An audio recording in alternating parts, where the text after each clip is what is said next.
It was a sort of a tech jamboree. We had Slack for communication, Jira for keeping us on track, MongoDB for our databases. We used Heap Analytics at the time. Full Story really helped us understand our users.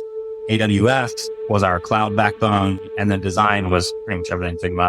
It was just faster than anything else. We started in Sketch, but moved to Figma very quickly. Plus, I think a ton of others in the mix. It was a real sort of patchwork of tech, to be honest. But it came together beautifully for that MVP. I'm Joshua Purvis. I am the co-founder and chief product officer of Assembly. This is Code Story, a podcast bringing you interviews with tech visionaries. Like 6 months moonlighting. There's nothing on the back end. Who share what it takes to change an industry. I don't exactly know what to do took next. many goes to get right. Who built the teams that have their back. The company is its people. The teams help each other achieve. I was proud of our team. Keeping scalability top of mind. All that infrastructure was Yes, we've been fighting it as we grow. Total waste of time. The stories you don't read in the headlines. It's not an easy thing to achieve, mind Took it you. off the shelf and dusted it off and tried it again. To ride the ups and downs of the startup life. You need to really want it. Not just about technology. All this and more on Code Story. I'm your host, Noah Lappart, and today how Josh Purvis built a platform for informed teams so they can drive exceptional results as know-it-all champions. This episode is supported by Terso. Terso is the open-source edge database from the creators of libSQL. Do you put your edge computing close to your users? You should put your data there too. Terso makes this easy utilizing the developer experience of SQLite. Access a free starter plan at terso.tech/codestory. Terso, welcome to the data edge. This episode is brought to you by our friends at MemberStack. MemberStack is the fastest way for you to launch a beautiful Webflow MVP with robust authentication and smooth payments integration. Join companies like Slack and American Airlines in serving millions of members every single day. Get started for free by visiting memberstack.com/codestory. Josh Purvis grew up in Missouri on a lake in the Ozarks. He spent most of his time outdoors and became a professional wakeboarder. Eventually, an injury took him out of the circuit and he went to entertainment school. During his time there, he and his roommate built a website, and he has been into tech ever since. But outside of tech, he reads a ton, owning about 400 to 500 books, and enjoys street tacos, wings, and a good plate of pasta. In the past, Josh and his current co-founder discussed employment engagement. They also began to notice that sharing information across a large company was, inefficient, with many points of failure. On the side, they started building something that would improve both of these areas together. This is the creation story of Assembly. So I was at Honey. Jonathan, my soon-to-be co-founder, tapped me on my shoulder one day, and he had this spark in his eyes, as he always does, talking about employee engagement. And I was over here thinking about information, just how tangled it gets at like a company as the company grows. Like trying to pass a secret message in a game of telephone with the more links in that chain, the messier it gets. And I saw Honey grappling this. I saw ZipRecruiter grappling with this. We thought, why not tackle both?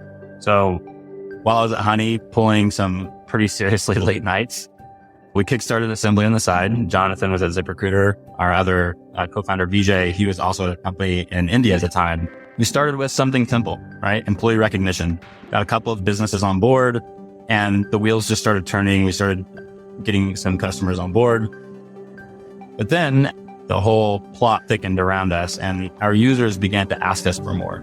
We were part-time still, mind you, so we didn't really know how to build more than what we'd already built, which was just, again, the employee recognition piece. We were getting asked questions around feedback systems, surveys, one-on-ones or announcements, or all these things that our customers kept asking us for, and they kept asking for it because our product was really engaging. When they would buy it and put it in top-down, it would get used. And so we were stumped on really what to build. There was no single path for what to do next. Then this no-code movement started making waves. I think it clicked for us as we were looking at the Codas, the Notions, the Airtables of the world. So we thought, why not build something flexible? So we created a form builder, which we refer to internally as like a Swiss Army knife.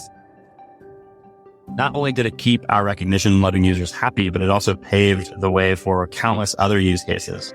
It was our little like David and Goliath moment because we're going toe to toe with some of these companies that have raised hundreds of millions of dollars, have hundreds of resources, and we have under $20 million raised and 40 resources. So a little bit different for us. And it just enabled us to support any use case that a customer might have, whether it be a one-on-one or an announcement or a social feed or note-taking or meeting agendas, whatever it might be. And we use Assembly for all of these use cases internally pretty religiously. Let's dive into the MVP, so that first version of the product you built. How long did it take to build, and what sort of tools did you use to bring it to life? Our MVP, good times. It took a lot of effort because of the part-time aspect. But it was all about recognition.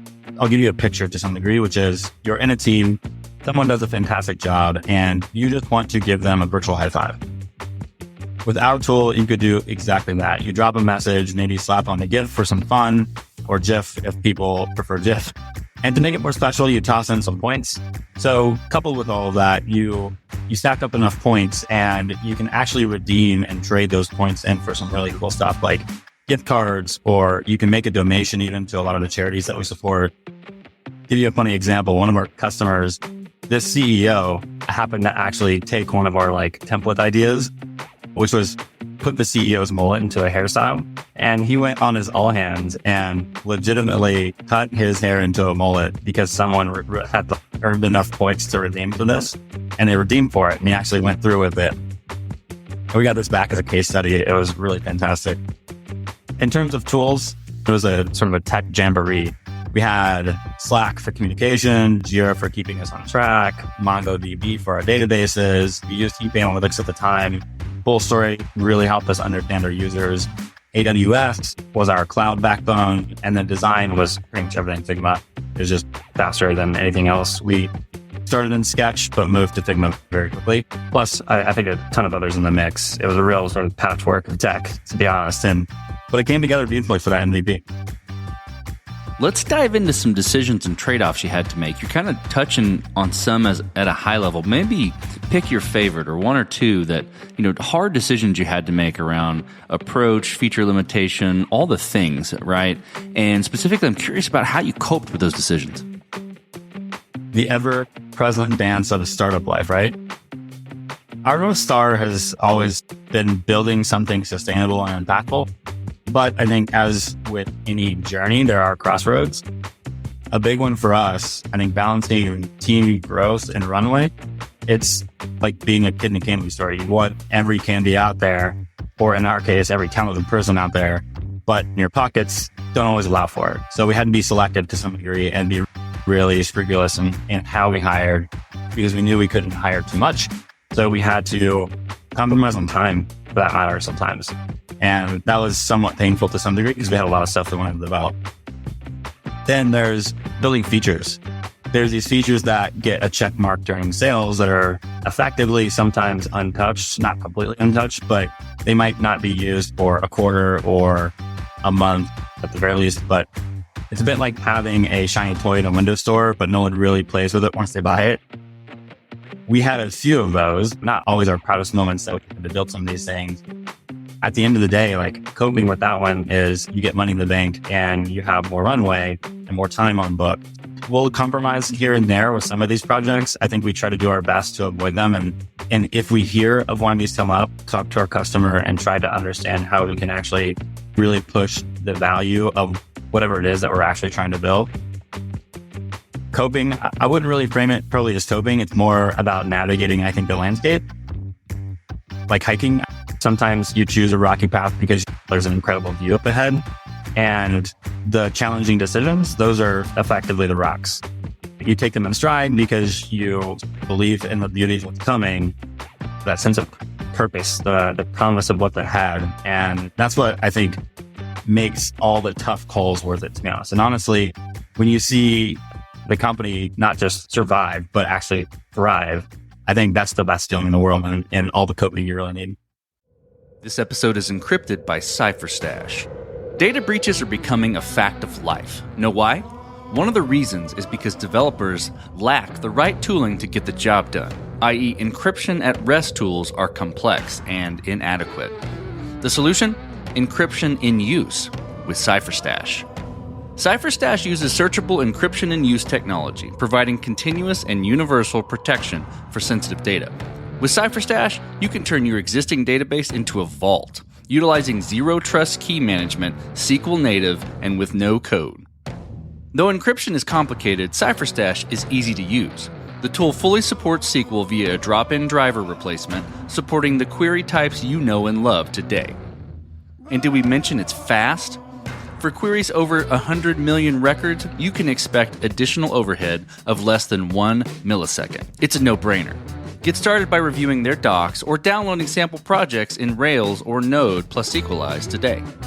Visit cypherstash.com/codestory and get started protecting your data. This episode is supported by Treble.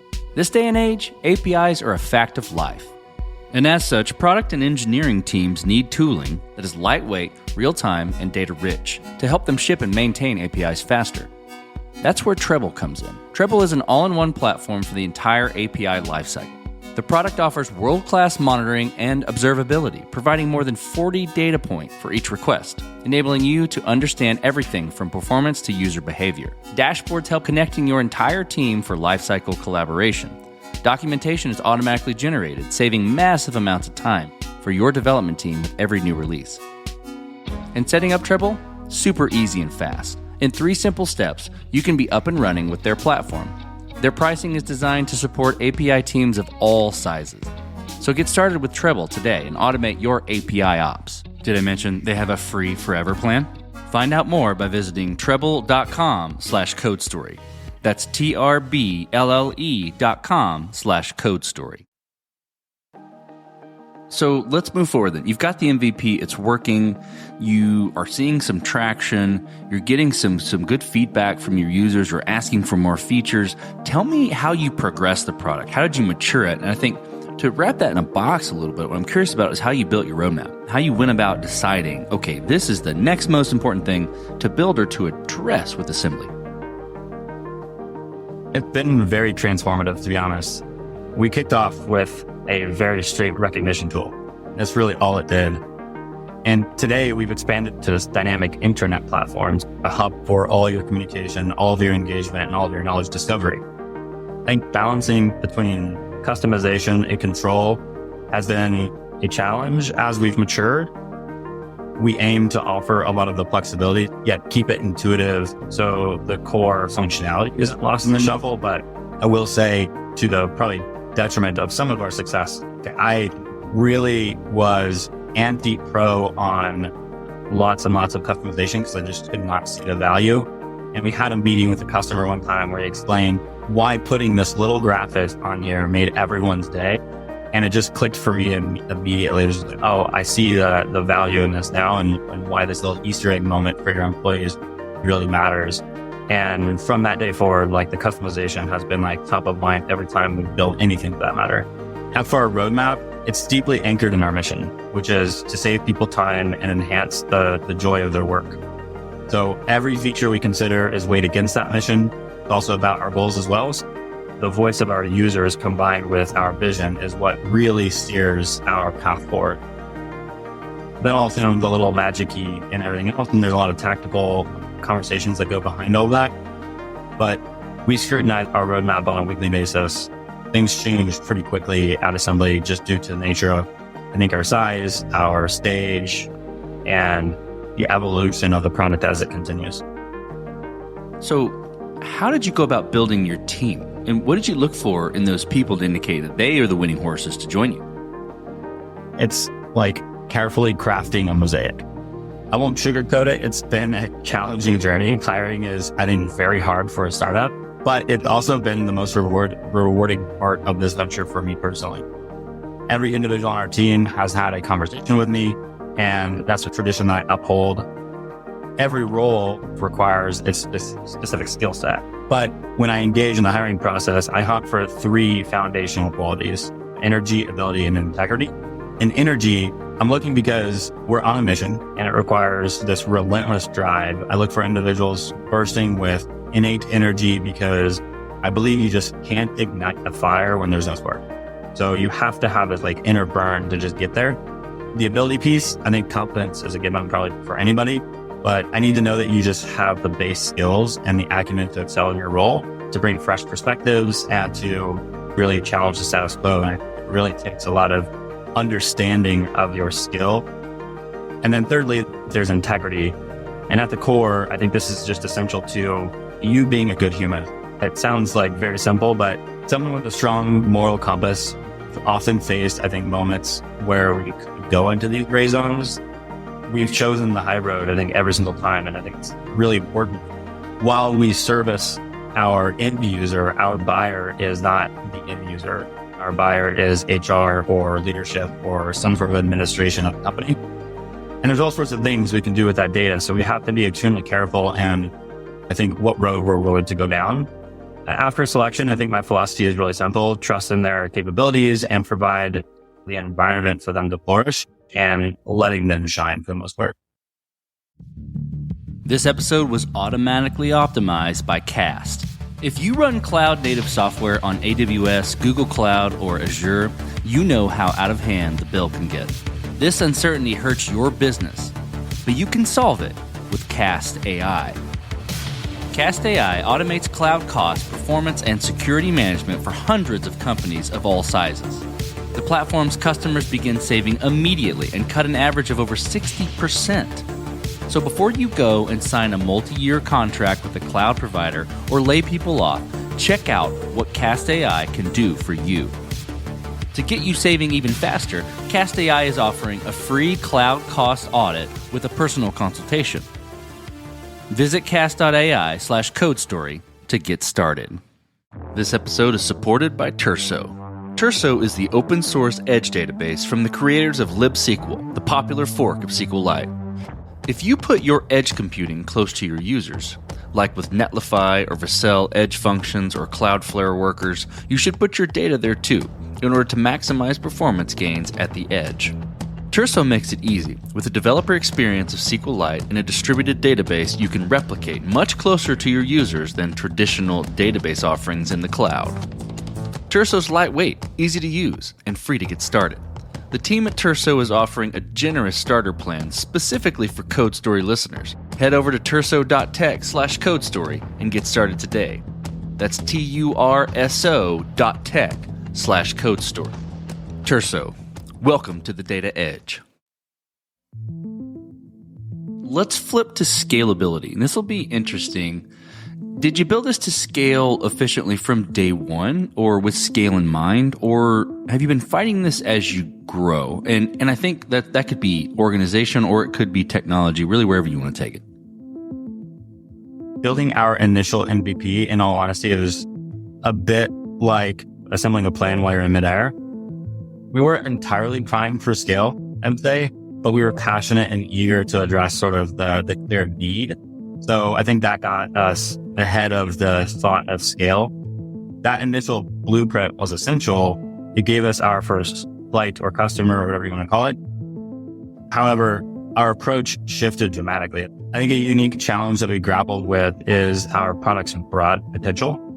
It's a double-edged sword. We can cater to a myriad of cases. Some are good, some are bad. Maybe a better way to say that is some are stellar while others might just meet the mark. Occasionally, clients come to us attracted to some of those less polished functionalities, addressing those while maintaining our focus and ensuring we're pushing the envelope and our core strengths can be this tightrope. The fact that we have all these templates gives us lots and lots of scale opportunity and maybe almost too much scale now. And we have to really be careful in where we apply our time. So it's about focus. I think we mastered the skill and the efficiency quite a bit, but that did not come from like initial MVP. The initial MVP was, let's build recognition. Let's see if we can just get a customer to pay us dollars. And if so, we'll continue to figure out how we might scale this product. So as you step out on the balcony and you look across all that you've built, what are you most proud of? When I take a step back and look at what we've built, it's the team that stands out for me. It's amazing to see the bond and trust we fostered. We've got folks who've been with us for 2 to 3 years, and sometimes more, which, given the dynamic of a startup, it's testament to the collective commitment to our customers, the excitement around the product that we're building. I think that's probably the biggest highlight for me, to be honest. It's all about the people. So let's flip the script a little bit. Tell me about a mistake you made and how you and your team responded to it. The one that really stands out was our hesitation to pivot from catering to this recognition buyer to the intranet intent buyer. Sure, we needed revenue and we had built up a pretty good base of this recognition-based customer. But when we expanded with the form builder, we had both time and funding on our side. There was this internal apprehension that our revenue would flatline, which in hindsight was more fear-driven than fact-based. We discovered customers that were more profitable, had less resistance to costs, were quicker to close the deals, and our ACVs have 5 to 7x, our seat costs have over double, and our time to close went from 90 days to 30 or 45 days. Embracing that change really made a pivotal moment for Assembly. I think the team, they were apprehensive at first. I think change does that to people in general. But once we took the time to get everyone on board, align our vision, and adjust our approach, we hit this new stride. So what does the future look like for the product and your team? This is always fun to hear from the founder's perspective. I think I'd be remiss to claim that I have a crystal ball, but especially with the sort of tidal wave of all this AI on the horizon. That said, we're weaving in AI intricately into Assembly's fabric as well. One exciting feature is this deep search. So we let users dive into every nook and cranny of information within Assembly. You can think of it like a dedicated ChatGPT, but tailored exclusively to your organization. But that's just the tip of the iceberg. So we're pushing the boundaries on this AI piece into the interactive pieces of AI. Our aim is for users to engage seamlessly with it. Affectionately, we call her Dora. She doesn't just generate information, but acts on commands, streamlines tests, and keeps everyone in the loop. And imagining doing this not just within Assembly, but across all their tools. So it might be file storage, your HR platforms, and any other tool that you can connect to Assembly that has a data source. Dora can start to read through this information and actually provide updates, allow you to search against it, summarize information, and we're constantly exploring what we can actually do with this information. I think we plan to expand, but with a real keen sense of balance. So we cherish, I think, the agility and the close-knit camaraderie of our current size. Everyone owns quite a bit. While growth is inevitable, I think we're determined to steer clear of getting ourselves over our skis. And the last thing we want is to really make any rash decisions around jeopardizing the team's spirit or morale. And I think it's like slow and steady and smart. I think that's our mantra for now. Let's switch to you, Josh. Who influences the way that you work? Name a person or many persons or something you look up to and why. It's less about individuals and more about principles for me. I think while there are countless people I respect and admire, I've never been one to mold myself after anyone else. Even the best intentioned advice can be very situational. And you should listen to advice. You should take advice. I think you should think about how you use it. Instead, it's the sort of insatiable curiosity that pulls toward authenticity that really guides my steps. I can't pin down the source of curiosity within me, but more than anything, what truly fuels me is just a sense of purpose, not a transient goal, but a deep rooted purpose. And for me, that's the desire to unite people in a meaningful way. So Assembly, in its essence, is embodied around that purpose. It's a beacon that keeps me moving, no matter the challenges or the obstacles. And every day, it's not about what I'm doing, but why I'm doing it that really drives me forward. Okay, we talked about a mistake earlier, but this is a little different spin. If you could go back to the beginning, what would you do different? Or where would you consider taking a different approach? It doesn't have to be something went bad. Could have worked well, but maybe you'd tweak it a little bit. Diving straight into building a full-fledged website might not have been the wisest I think it was just, let's get something on paper as quickly as possible. We were somewhat ahead of ourselves laying bricks before truly understanding the foundation at all. If I had a do-over, I think I'd invest more time in genuine customer conversations to deeply understand their pain points before writing any line of code at all. And if we were to talk about strategic shifts, I would probably lean into platforms like Slack or Teams as a good example. By starting with building an integrated app for these platforms, we could have gauged adoption, iterated based on real-time feedback, and with our limited resources and being part-time at the time, juggling both the web app and these other platforms became a real big handful. I think going the Slack or Teams route initially could have probably really reduced the overhead and allowed us to focus on perfecting one thing at a time. So in essence, I think start leaner, listen more, and tap into existing user habits rather than trying to reinvent the wheel from the get-go. Josh, last question. So you're getting on a plane and you're sitting next to a young entrepreneur who's built the next big thing. They're jazzed about it. They can't wait to show it off to the world and can't wait to show it off to you right there on the plane. What advice do you give that person, having gone down this road a bit? I think if they built the next big thing, I might be asking them for advice instead. But if they asked, I think this goes back to my purpose-driven stuff. I think I've talked a lot about this with friends recently. I think there's some things that you can do to help you find or gauge what your purpose might be, which is find your why. The journey gets wild sometimes and it gets tough, but remembering the why behind what you're doing can be really a good anchor during these like really stormy, tumultuous times. I think the next one would be focus on the problem, not the solution, which is also actually, I don't know if that's the exact title, but another really great book.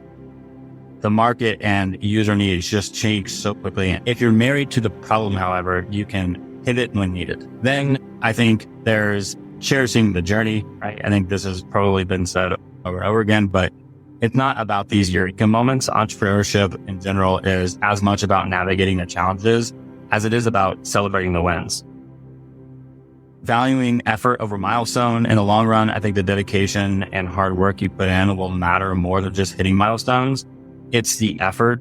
And there's a whole study around this that I think is really interesting where they studied giving praise to children for their grades versus giving praise to children for the effort they put in to get the grades. And the children who got the praise for the effort were just far more efficient, far more productive, far more successful in the rest of their schooling. So I think that's really interesting concept. And then networking is gold. This cannot be stressed enough. The people you meet, the mentors, the peers, and even the competitors can offer extremely valuable insight. To any young entrepreneur listening, remember, I think it's a marathon, not a sprint. Every step, stumble, or sprint on this path teaches you something valuable. That's great advice. Well, Josh, thank you for being on the show today, and thank you for telling the creation story of Assembly. Thanks for having me. And this concludes another chapter of Code Story. Code Story is hosted and produced by Noah Labhart. Be sure to subscribe on Apple Podcasts, Spotify, or the podcasting app of your choice. And when you get a chance, leave us a review. Both things help us out tremendously. And thanks again for listening.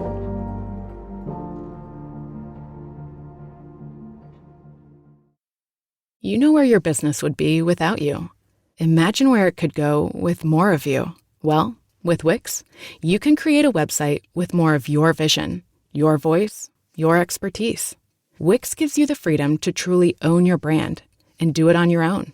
With full customization and advanced AI tools that help turn your ideas into reality. Scale up without being held back by cookie-cutter solutions and grow your business into your online brand. Because without you, your business is just business as usual. Take control. Go to Wix.com.